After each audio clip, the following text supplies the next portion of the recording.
This is the second lecture of anatomy upper limb, in which we were studying about the mammary gland.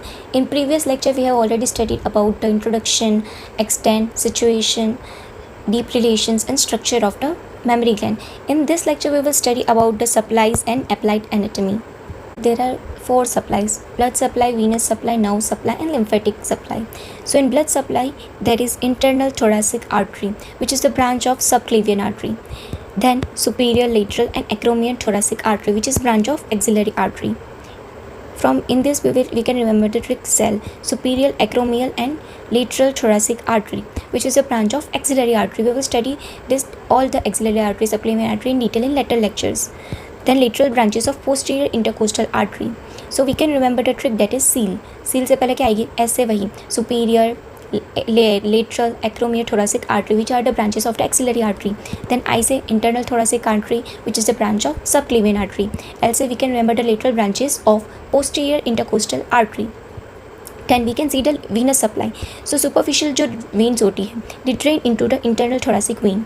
ये जो internal thoracic artery होती है उसी से याद रखेंगे कि जो सुपरफिशियल वेन्स जो भी है वो ड्रेन करेंगी इंटरनल थोरासिक वेन के अंदर, और जो डीप वेन होगी वो ड्राई करेगी या तो एक्सिलरी या तो ये पोस्टीरियर इंटरकोस्टल वेन्स के अंदर, not artery but veins. The superficial when drain into the internal thoracic when, deep veins drain into the axillary and posterior intercostal veins. So now की बात करते हैं तो एंटीरियर एंड लेटरल जो क्यूटेनस branches होती है of the 4th and 6th intercostal nerves. ठीक है, 4, 5, 6 जो भी क्या है इंटरकोस्टल नर्व्स है. किसकी ब्रांचेस होती है? एंटीरियर एंड लेटरल क्यूटेनस ब्रांचेस, जो सप्लाई करते हैं मेमरी ग्लैंड को. It does not control the secretion of milk. ये जो नर्व है वो सिक्रेशन ऑफ मिल्क को कंट्रोल नहीं करता. And it is control by the prolactin hormone which is secreted from the posterior pituitary. फिर लिम्फ नोड. लिम्फ नोड में पहला एक्सिलरी लिम्फ नोड आएगी, which is the most important lymph node of the mammary gland. So इसका नाम anterior, posterior, lateral and central apical. तो इसकी trick हम लोग याद रखेंगे. All people learn cool anatomy, ऐसे all people learn cool anatomy. So anterior, posterior, lateral, central apical. There is no medial, यहाँ पे मीडियल नहीं है. Instead there is apical and center. फिर anterior thoracic, supraclavicular. So remember from the region. ठीक है, पहले क्या होगा? Anterior thoracic. थोरासिक रीजन में है मतलब कि एंटीरियर में है मतलब कि एंटीरियर थोरासिक.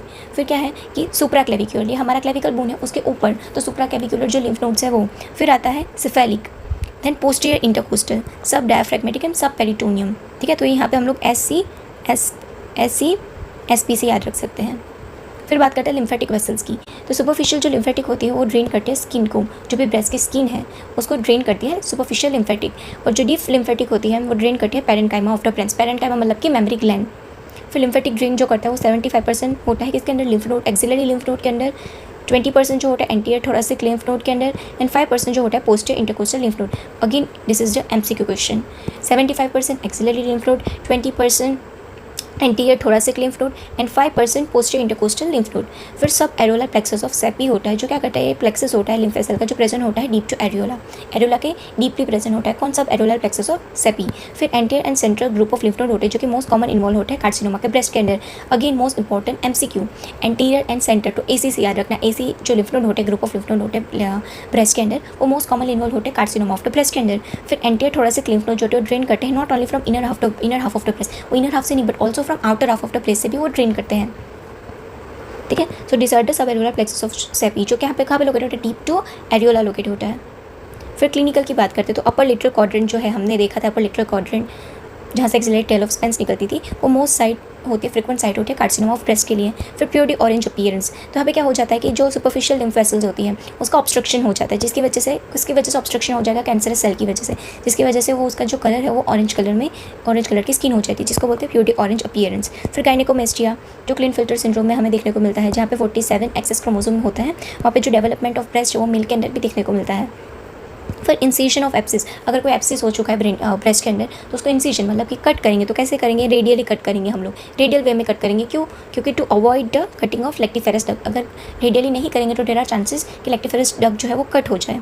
फिर cancer of the breast is most common world widely in women. फिर साइन ऑफ ब्रेस्ट कैंसर क्या है कि रिट्रैक्टेड निप्पल हो जाएंगे या फिर उनका कलर चेंज. फिर size of the breast can be increase by protein implant, या फिर उसकी साइज भी डिक्रीज हो सकती है by reduction surgery. Mastectomy means की removal of the breast carried out to treat cancer को ट्रीट करने के लिए मैसेक्टोमी किया जाता है. फिर अमेस्टिया मतलब कि एब्सेंस ऑफ ब्रेस्ट एंड अठेलिया मतलब कि absence of nipple. Important MCQ.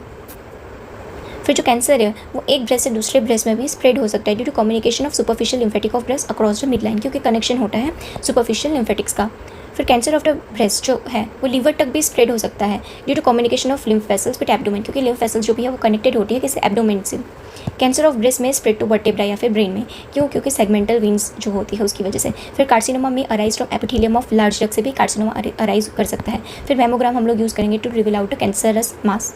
So in mammary gland full question you have to write all these things: introduction, situation, extent, deep relation, structure, supply, all the supplies and then applied anatomy. In full question you don't have to write all this applied anatomy, you can write 2 or 3 applied anatomy. More about this, right? Physiology में क्या होता है, तो physiology में क्या होता है, milk ejection reflex होता है। उसमें अंदर क्या होता है कि जो बेबी होता है वो सब करता है निप्पल को, तो जो सेंसरी रिसेप्टर्स होते हैं स्किन के ऊपर मेमरी ग्लैंड की वो एक्टिवेट हो जाते हैं, वो जाके इम्पल्स शेयर करते हैं टू द हाइपोथैलेमस, हाइपोथैलेमस को इम्पल्स शेयर करते हैं। फिर हाइपोथैलेमस सिग्नल देता है किसको, पिट्यूटरी को, पिट्यूटरी में भी किसको, पोस्टर पिट्यूटरी को, पोस्टर पिट्यूटरी क्या फिर रिलीज करती है, ऑक्सीटोसिन रिलीज करती है। फिर ऑक्सीटोसिन यहाँ से रिलीज होता है पोस्टर पिट्यूटरी से, फिर वो कहाँ जाता है, हमारे इफेक्टर पर। इफेक्टर कौन है, हमारा मेमरी ग्लैंड है, वहाँ पे जाता है। फिर वो क्या करवाता है, इजेक्ट करवाता है मिल्क को, जिसकी वजह से मिल्क जो है वो रिलीज होता है and due to which the baby feed होता है।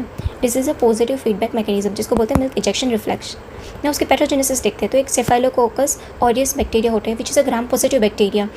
वो क्या करता है, एंटर कर जाता है निप्पल से, फिर कहाँ जाता है, निप्पल से लेक्टिफेरस साइनस से थ्रू लेक्टिफेरस डक्ट में चला जाता है। फिर लेक्टिफेरस डक्ट में वो रह जाता है, जिसकी वजह से वो क्या करता है, ब्लॉक कर देता है जो भी डक्ट है उसको, लेक्टिफेरस डक्ट को। फिर वो जिसकी वजह से क्या होता है, क्लॉटिंग ऑफ मिल्क हो जाता है। फिर पैथोजन मल्टीप्लाई करेंगे वहाँ पर रह के और इन्फ्लेमेशन कॉज करेंगे, जिसको हम लोग सेलुलाइटिक स्टेज बोलते हैं। फिर वहाँ पे एब्सिस का फॉर्मेशन होगा, पस कैविटी बनेगी, फिर वो रप्चर हो जाएगी जिसकी वजह से नेक्रोसिस होगा एंड एट एंड अल्सरेशन होगा।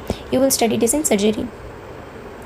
For notes you can find it out on the Telegram channel, जिसकी लिंक मैंने शेयर कर दिया डिस्क्रिप्शन बॉक्स के अंदर।